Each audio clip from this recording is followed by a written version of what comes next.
This video is going to be about a possible defense retroactively for Randy Weaver concerning Ruby Ridge, the ATF, gun laws, informants and entrapment, and Kenneth Fadley, as well as practices done by law enforcement, not the government, and also done by federal regulators that more accurately can be just described as the government.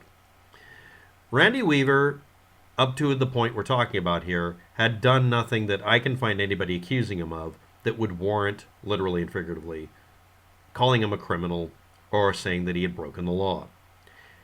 He had attended with his family Aryan Nations meetings, and every stereotype you might want to have, all or nothing attitude we'll be discussing in a little while, about him does actually apply. He has most of the characteristics that go along with people you would assume would go to a neo-Nazi or white supremacist group. Also in that group was an informant working for the ATF and probably not willingly, being an informant in the Aryan Nations named Kenneth Fadley. At one point, Kenneth Fadley had a gun put to his head by members of the Aryan Nations, and apparently in front of Randy Weaver, because they were suspicious of him because he was actually an informant and they didn't know that. Randy Weaver and Kenneth Fadley had gotten into a conversation, and at one point, Fadley asked him about street weapons that he could sell, like shotguns. Weaver, only discussing shotguns, said that he could supply him with 2 to 5 shotguns per week for a cost, and Fadley told him what he wanted. He said there'd be no paper trail on the weapons. And Fadley said that they had decided to use the word chainsaw as a substitute for the guns. Randy Weaver got $300 in the first time when he handed over 2 shotguns, and an additional $100 later, so he had a total of $400, $200 per shotgun, which could be important if you were defending him in a court case. The guns were made by him, or altered by him, or customized by him using a vise and a hacksaw. He had acquired the guns or gun parts or made them from scratch, nobody's specifying which. They weren't something with a paper trail, and he involved himself in using a hacksaw and a vise to make at least part of them. Specifically, it was referred to being the barrels. That's the assertions of court papers. Now, if you make a gun, a shotgun, there are certain rules to follow. Now, all of you can pause the video at the 3-minute and 5-second mark to tell me what those rules are for a shotgun. It has to have an 18-inch barrel or longer. It has to be at least 26 inches long overall length. And it should have, if you want to have it be a shoulderable, authentic, pattern compliant shotgun, it has to have a buttstock that gives a length of pull of 13 inches or more. I think it's 13 and a half inches or longer. And it'll have a forend, so you have to use both hands and shoulder it in order to fire it. You could choose to do it another way, but it's made to be fired that way. Like a rifle is, the same way, except a rifle uses a barrel that can be as short as 16 inches. It has to be 18 inches long. The ones that were provided by Randy Weaver had barrels that were 12 and some change long inches, or 13 inches long on the other barrel. This could be caused by him starting off with a single 2-foot barrel and cutting it, not quite exactly in half, or having barrels that he was told to cut to that length, or he got a hold of a couple of guns that had bad barrels because of bore obstructions that blew them up at the end, like Elmer Fudd, and he might have cut them down to what was usable and done a poor job and maybe got them too short.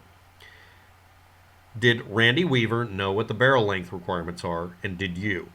If you don't know what they are until you see a video done by some idiot on YouTube,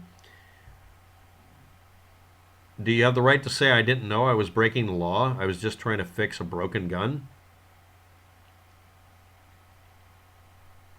Did Randy Weaver start off with some broken barrels and cobble together some guns to sell? Did the guy specify a really short barrel length because he was trying to get him to do something? if Randy Weaver did not know the barrel length requirement and he was told to make them this length specifically, is that a sign that he was knowingly committing a crime? Remember that the informant, trying to get into the Aryan nations, who almost got his head blown off, named Kenneth Fadley, explicitly told him, I want you to make it about yay long.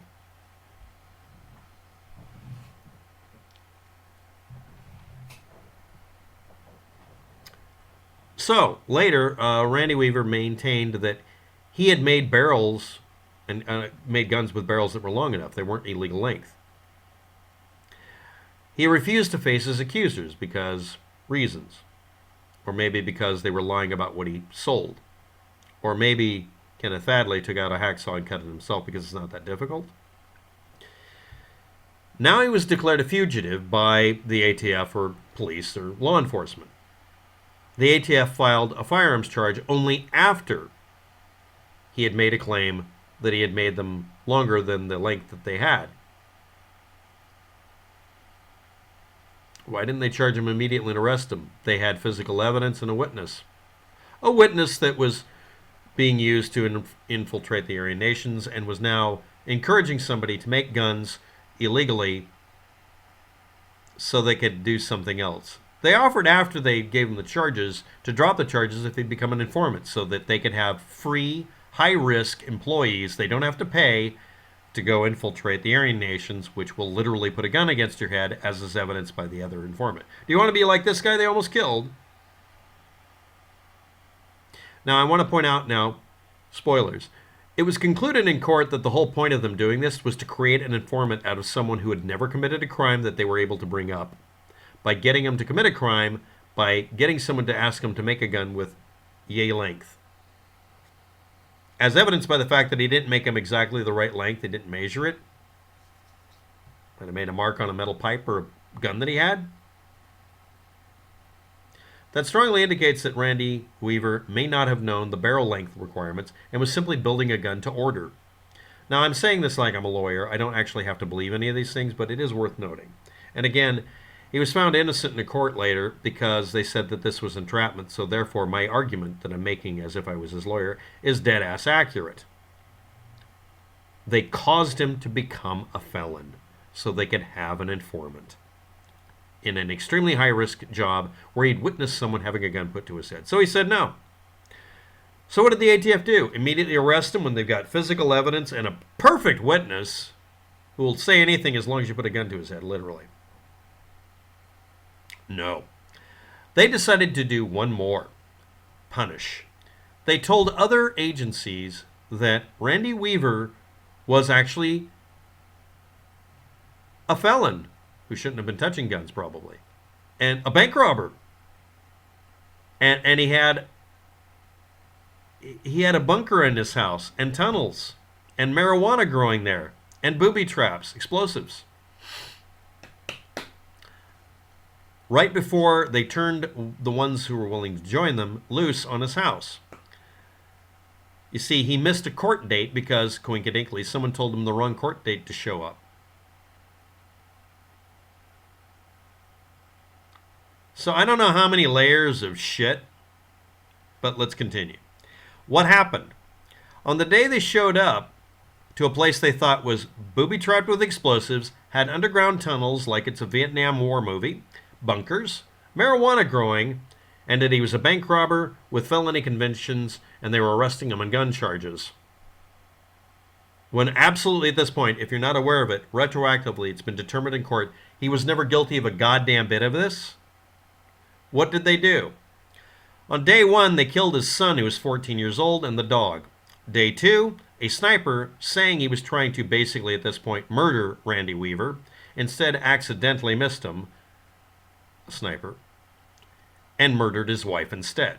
I'm saying murdered because at this point, by the origin story for all of this, there was no legal reason for them to do this. Even the rules of engagement are being violated. And again, the ATF made claims that he was a bank robber, a felon, he was on gun charges, he had explosives in his house so you can't enter it, he had tunnels and bunkers and marijuana. Yeah, I'm sure he came out with a gun at that point because you're being fired upon. Yesterday you just shot my son. And my dog? Randy Weaver was paid $3 million fucking dollars for all of this shit. You know, a wife and son murdered. It's murder. He was acquitted of all charges because they were bullshit. Except for failing to appear in court to defend himself against the charges which have been determined at this point to have been bullshit. Because I guess they had to have at least one insult slap here. Because they were determined in a court of law to be entrapment by definition. Creating a felon, not because you want to arrest him for something you made up because it would fall apart, but so that you could get him to be an informant, so that you could lord over him the gun charges forever. And of course you get him to admit to it, because once you confess, you say, I'm guilty of the gun charges, please lower the punishment. You can never do anything about it. You've admitted to it. Next. Can you make a short barrel shotgun, and where did this rule come from? Quick history lesson.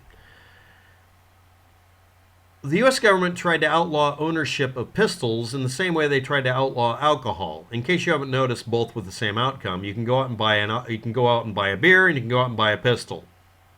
Pretty fucking easily. You can also buy cigarettes too. You can buy explosives. You can buy a short barrel shotgun, and you can even make one. You just have to get permission from the ATF, give them $200, and if they accept your application, because they've done a background check on you, it's background check only. That's all it is. They take your $200 and give you a sticker that says you can own a $200 the tax stamp for a gun. They give you a serial number to put on it if you're making one. You're allowed to make a 12-gauge pistol if you want to, or any other goddamn thing. You can have a machine gun if they give you permission. It's $200 for a silencer, which in and of itself doesn't make the gun really much more deadly, or a machine gun, which just means you run out of ammo faster, or a shotgun, which legitimately is a worse gun. But have at it. But you're paying $200 for the privilege. How do you avoid paying that? The ATF won't tell you, and at the time they had rules in place, and they knew about this. If you make the gun 26 inches overall length, and it can't be shouldered and held with two hands. It can be just held with two hands and fired from the hip. Pistol grip only, shotgun or firearm. There's no barrel limit. The barrel can be as short as you want to. There's no rules on the barrel length. Yeah. All of this came originally from outlawing pistols and people taking old broken shotguns and making a pistol out of them, or an old rifle and cutting the barrel short because they just wanted a smaller gun so they could carry it. The idea was to keep people from carrying a weapon around like in the Old West. That's what it was based on. Because, just like today, the majority of murders are done with a pistol. They're not done with an AR-15. Mass murderers are because a gun with a lot of bullets in one magazine is easier to use to kill a lot of people. That's true. But the majority of actual gun deaths, that are murders anyway, are done with a pistol. Also done more often with a pistol is suicides, which happen twice as often as murders. But we don't regulate against that. I guess you could put someone in jail after they're dead for attempted suicide if they survive, for instance. But again, this was about outlawing pistols. And then they explicitly allowed you to have pistols because they had too much pushback. So I guess the priority wasn't really the pistols. But they left a bunch of wording that would keep you from making a pistol out of a shotgun. So any smoothbore pistol, which would have been a shotgun originally, come on, was declared illegal. A short-barreled rifle, which is just as simply a pistol at this point, you made a pistol out of a rifle, is illegal too. These are stupid rules. They shouldn't have been left on the books because they were to prevent you from owning a pistol, not prevent you from making one. And you can legally make a pistol if you want to. There's nothing illegal about making your own gun as long as it's pattern compliant with being a shotgun, rifle, or pistol. But a firearm, which was legal at the time, even though they didn't know about it, that they'd never tell you about it. They just said they didn't know. Is you can make a gun that's 26 inches overall length, that's pistol grip only, with a forend, so you can't shoulder it, and you can't fire it as a pistol because it's too long and too heavy, and put a barrel on it and fire it. The barrel limit isn't existent. You can have as short a barrel as you want to because they don't care what barrel length it is, as long as it's 26 inches long and isn't a shotgun, a rifle, or a pistol by definition. If he had built it that way, they would have legally had to make a new rule, find out they couldn't enforce it, and release him anyway. All of this was created by them so that they could have power over somebody because their old informant, Kenneth Fadley, turned out to be a really sucky informant and almost got shot in the face in front of the guy they were trying to talk into doing the same damn thing, which would have been dumb. He got $3 million for the killing of his mother of his children and a child.